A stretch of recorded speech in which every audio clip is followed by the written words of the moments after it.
6 ya kidato cha 4 kwa mwaka 2025. Mheshimiwa mgeni rasmi, mwenyekiti wa bodi, afisa elimu kata,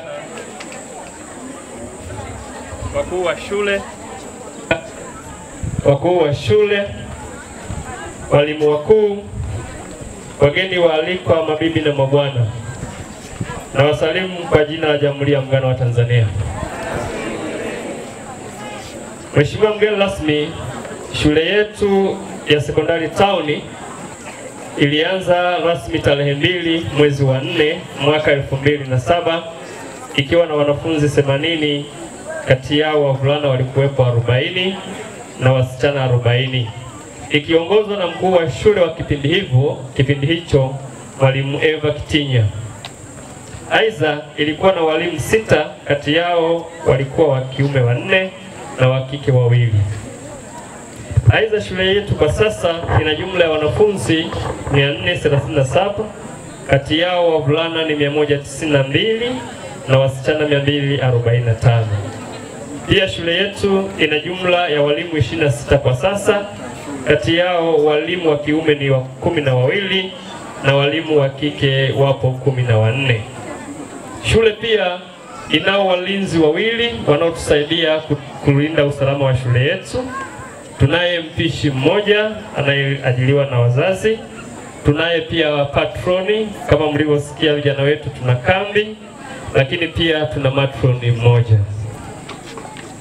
Mheshimiwa mgeni rasmi, wanafunzi wanaohitimu leo walianza shule mwaka 2022 kidato cha kwanza wakiwa wanafunzi 99 kama walivyoeleza, wavulana 41 na wasichana 58.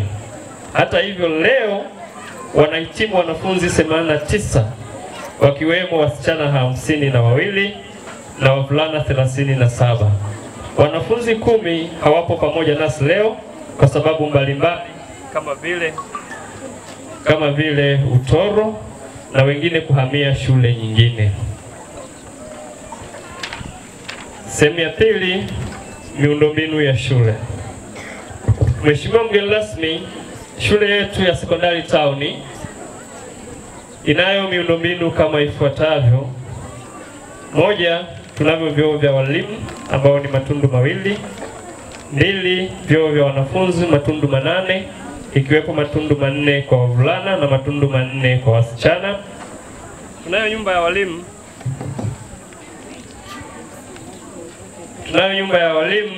1 ambayo bado haijakamilika.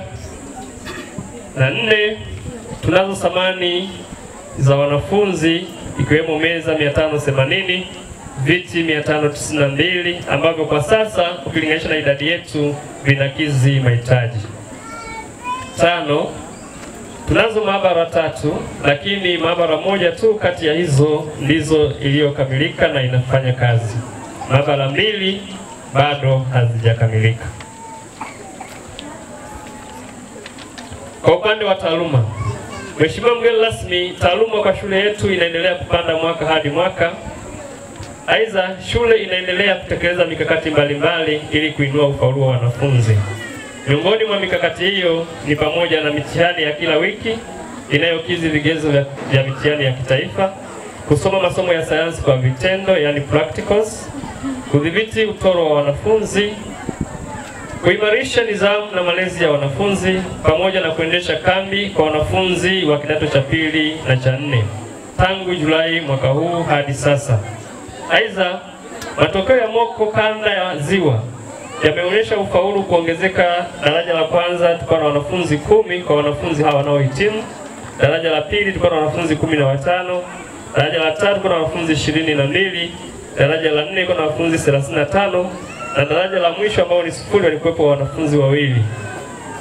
Katika matokeo haya, shule ilishika nafasi ya 11 katika shule zetu za manispaa ambazo ni 27, kuanzia za private zote tulikuwa watu wa 11. Lakini ukichukua za serikali tulikuwa 3.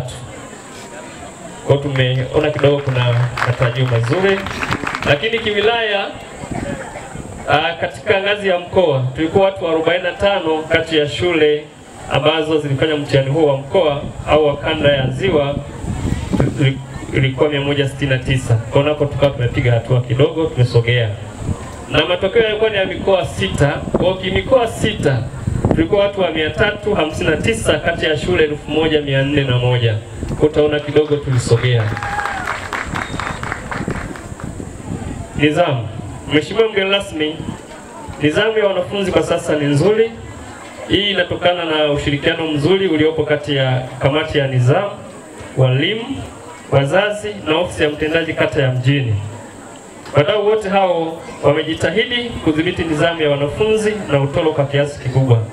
Tunawapongeza sana wote kwa ushirikiano wenu. Aidha, tunawaomba wazazi na walezi tuendelee kuwalea watoto wetu katika njia iwapasayo ili kuweza kuandaa wataalamu wenye moyo wa kuwajibika na kujitumikia taifa lao kwa moyo na uzalendo wa kweli.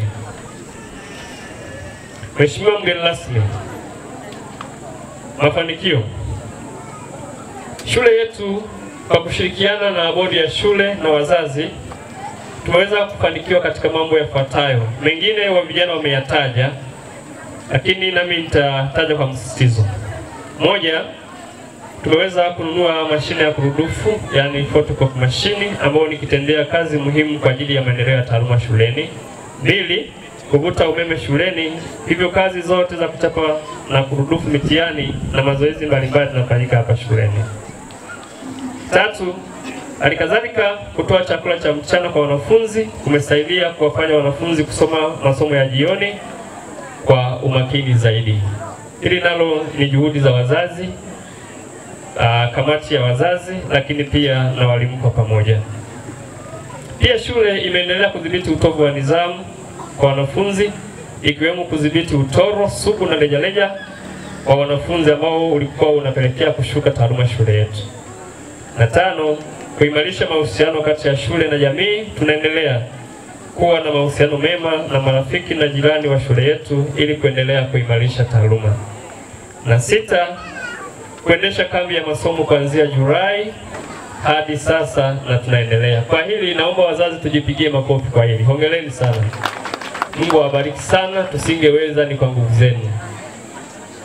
Na 7, tumeweza kukarabati vyoo vya wasichana matundu 4 na wavulana, na hili nalo pia ni nguvu kutoka kwa wazazi na wadau mbalimbali.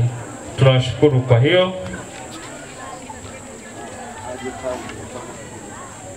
Mheshimiwa mgeni rasmi, pamoja na mafanikio hayo, pia tunazo changamoto ambazo bado shule yetu inakabiliana nazo, na tungeomba pia ukiwa mdau mmoja wapo uweze kutusaidia. Changamoto ya kwanza ambayo na wanafunzi wameisema, shule yetu ina madarasa ambayo yamechakaa sana sakafu. Takriban madarasa 8. Ukiingia mpaka unahurumia wanapokaa watoto wetu. La pili, kukosekana kwa uzio wa eneo la shule ambao ni changamoto pia inatuhusu. 3, ukosefu wa chumba maalum cha wasichana kama na wanafunzi pia wametaja. Na 4, upungufu wa matundu ya vyoo. Tulionao ni 8, lakini mahitaji tutakiwa tupate matundu 12. Tunapungua matundu 4. Kwa wakati wa saa 4 foleni inakuwa kubwa, kwa wanasubiriana. Kwa tunahitaji pia kuongeza matundu ya vyoo. Na 5, ukosefu wa jengo la utawala. 6, kutokamilika kwa nyumba ya walimu ili angalau familia moja iweze kukaa hapa shuleni. Kama mnavyojua tukitoka tunatoka wote. Lakini hii nyumba ingekamilika basi tungeweza kupata angalau mwalimu anayekuwepo muda wote na kuweza kuendelea kulinda mali za umma na shule yetu kwa ujumla. Na 7, kutokamilika kwa maabara 2. Tunazoziona hapa mbele ni maabara, ila ni jengo tu halijakamilika. Ile kule pembeni ndio iliyokamilika moja. Kwa wanasayansi wetu mmeona wamefanya kazi hapa kuonyesha ni kutokana na hilo jengo moja. Yangekamilika yote nafikiri tungekuwa na uwezo wa kuwa na wataalamu wengi wenye uwezo mkubwa zaidi ya hapo. 8, upungufu wa walimu wa masomo ya sayansi hususani physics. Tunaye mwalimu mmoja tu wa physics kwa sasa, bado tunahitaji zaidi. Na changamoto nyingine ya 9 ni uhaba wa vifaa vya michezo kama vile mipira, jezi, nyavu, magoli na magoli ya chuma. Yote hayo ni baadhi ya changamoto ambazo zinatukumba. Mheshimiwa mgeni rasmi, Naomba sasa niwasilishe shukrani katika makundi yafuatayo. Mheshimiwa mgeni rasmi, napenda kukushukuru nafasi hii kutoa shukrani za dhati kwa wadau wetu mbalimbali ambao wamekuwa bega kwa bega kushirikiana nasi katika Tumsifu Yesu Kristo. Bwana Yesu asifiwe. Kwanza kabisa nianze kwa kumshukuru Mwenyezi Mungu kwa kutujalia afya njema na kutuwezesha kukutana hapa leo kwa ajili ya kushuhudia mahafali ya watoto wetu kidato cha 4 wanaoenda kumaliza kidato cha 4.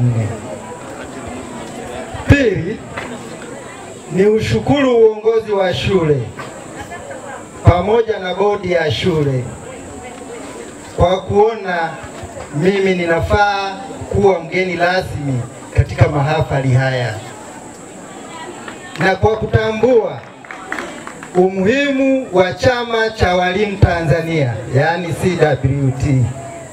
Wakaona kwamba hawa CWT ni wadau wakubwa wa elimu, kwa hiyo ni bora wakashirikiana na shule yetu ya Town Sekondari kwa ajili ya maendeleo ya Town Sekondari. Na washukuru sana bodi ya shule pamoja na walimu wa Town Sekondari.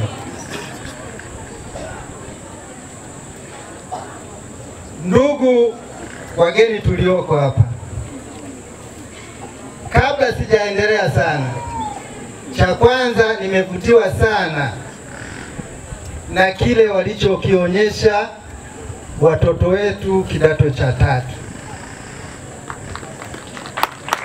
Na hii inathibitisha kwamba walimu tulionao hapa ni walimu mahiri na wana uwezo mkubwa sana katika kuwajenga watoto wetu kitaaluma na kwa maisha yao ya baadaye. Maana elimu walioipata hapa na wanayoendelea kuipata inaonyesha tunaenda kupata wataalamu ambao watalisaidia taifa letu. Naomba tuwapongeze walimu. Vile vile tujipongeze na sisi wazazi kwa kuwapa nafasi watoto kuja kujifunza hapa Town Sekondari. Angalau tuanze sasa wote tushiriki kwenye zoezi hili. Na nilikuwa bado sijatamka jina langu na ninatokea wapi. Sasa naanza kusema. Naitwa Mwalimu George Mganga. Ni katibu Chama cha Walimu Manispaa ya Shinyanga. Kwa hiyo kama nilivyosema, nitangulia kutoa shukrani, lakini niombe sasa, nimeambatana na mjumbe wa kamati ya utendaji ya Chama cha Walimu. Naomba asimame tu angalau tumuone. Asante Plaza. Ni miongoni sasa wa viongozi wangu ninaofanya kazi katika kuhakikisha Manispaa ya Shinyanga inakuwa bora kitaaluma, nidhamu kwa watoto, pamoja na kuwa na walimu wenye ubora na watendaji wazuri wa kazi. Kwa hiyo tuwapongeze tena walimu wetu kwa kazi nzuri wanayoifanya. Lakini sasa napenda nianze na wazazi kuwaasa. Wazazi, ninawaomba tujitahidi kuhakikisha tunawekeza katika elimu. Na tunawekezaje katika elimu? Tuhakikishe watoto wetu wanakuwa katika mazingira mazuri ya kusoma na kujisomea. Tuwawezeshe mahitaji yote yanayohusu elimu. Tutaona na ufaulu wao unaenda vizuri. Lakini tutakapowaachaniza, matokeo yake tutazalisha machokola na watu wanaoenda kuvamia nyumba za watu. Kuna kitu kinanishangaza sana sisi kama wazazi. Leo kama hii tumetumia bajeti kubwa sana. Inawezekana leo tu mzazi ametumia hata zaidi ya $200,000 kuhakikisha mwanae leo anapendeza shuleni, lakini tunashindwa hata kuwanunulia vitabu. kuwapa mahitaji yanayotakiwa shuleni kwa wakati. Wanakuwa ni watoto ombaomba. Unasubiri siku ya mahafali, unakuja kujionyesha una mtoto bila kumjengea msingi mzuri mtoto wa kuweza kuendelea mbele. Kwa hiyo niwaombe sana wazazi, sisi kama wazazi tujitahidi kuhakikisha kwanza mtoto anapata mahitaji yake ya msingi ili aweze kuwa mtoto mzuri mwenye elimu nzuri na atafika mbali. Tusipoyazingatia hayo, tutaishia kutengeneza bajeti za mahafali, na hiyo bajeti tuliyoitengeneza kwa siku moja zaidi hata ya $500 haina msaada kwako, kwa sababu mtoto kumjenga toka mwanzo, matokeo yake anaenda kumaliza kidato cha 4 anakuwa chokola au anafanya mambo mengine yasiyokuwa mema katika jamii. Kwa hiyo niwaombe sana hilo wazazi tulizingatie. Nije kwa wanaohitimu. Ninyi mnaotarajia kuhitimu sasa mwezi wa 11. Natakiwa mtambue wazazi wenu wamejitahidi mpaka muonekane mnavyong'aa hivyo. Kwa kipindi hiki kilichobaki kifupi, hakikisheni mnautumia muda mzuri ili matokeo yenu yawe mazuri. Isiji kawa aibu kwa wazazi. Leo umeonekana unang'aa na nini, lakini matokeo yanakuja kuwa sifuri. Inakuwa ni kazi bure, hakuna ulichokifanya. Walimu wamemaliza kazi yao, imebaki kazi ya ninyi na wazazi. Mnaporudi nyumbani sasa, baada ya kumaliza mitihani yenu, mkawe mfano bora na kwa wadogo zenu. Msipokuwa mfano bora, mtasababisha na wadogo zenu waone shule haina maana, kwa sababu wewe mtangulizi wake hakuna ulichokionyesha kizuri na chenye manufaa katika jamii. Niwasihi sana na niwaombe mjitahidi kwenda kulinda heshima ya wazazi na heshima yenu, ili kuiheshimisha na tauni sekondari kuwa imetoa watoto bora ambao hata wakienda kulitumikia taifa wanaonekana ni watoto waliotoka kwenye mikono iliyo bora na salama zaidi. Tofauti na hapo itakuwa ni aibu. Na nataka tu niwaambie kitu kimoja. Kipindi mimi nasoma nilikuwa naonekana ni mtu ambaye niko star.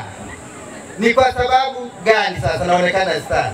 Kwa sababu mzazi anatumia muda mwingi kunifikiria mimi mtoto niliyeko shuleni.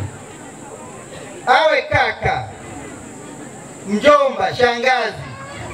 Nikisema tu nimeishiwa daftari au sina hela ya matumizi, hela inaingia kwa wepesi zaidi.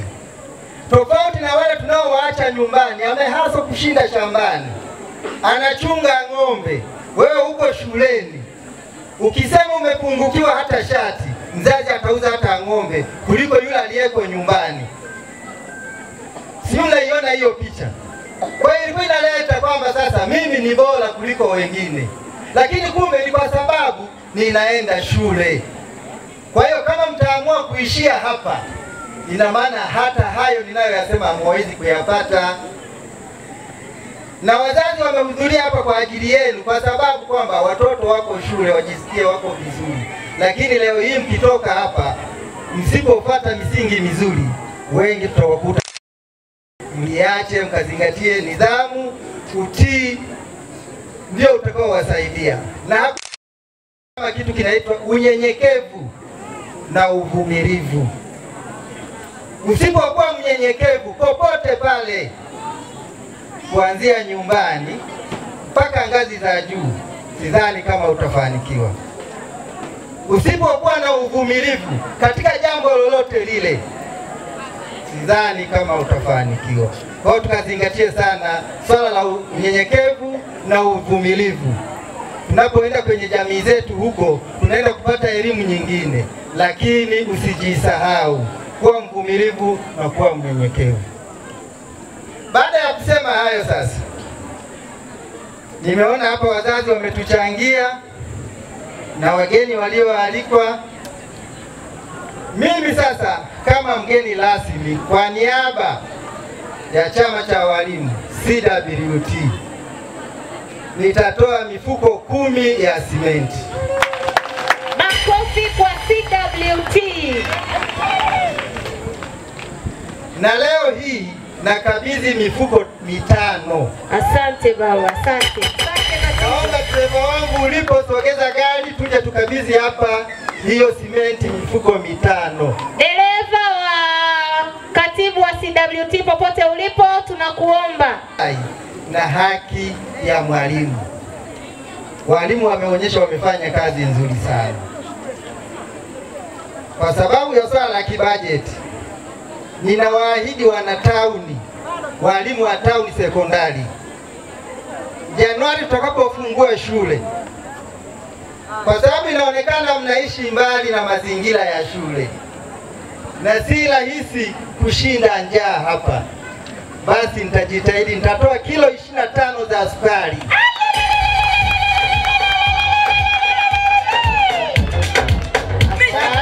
Walimu wapate chai hapa shuleni, wasihangaike muda wa chai kwenda kusaka mitaani huko. Kwa hiyo niwatakie mahafali mema na Mungu awabariki. Kazi na utu. Nasonga mbele. Asante sana mkuu wa shule pamoja na bodi. Asante.